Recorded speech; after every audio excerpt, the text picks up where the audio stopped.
அருணையின் பெருமகனே எங்கள் அண்ணாமலை சிவனே,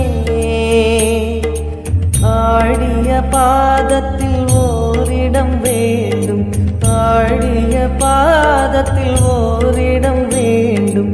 அருள்வாயீஸ்வரனே,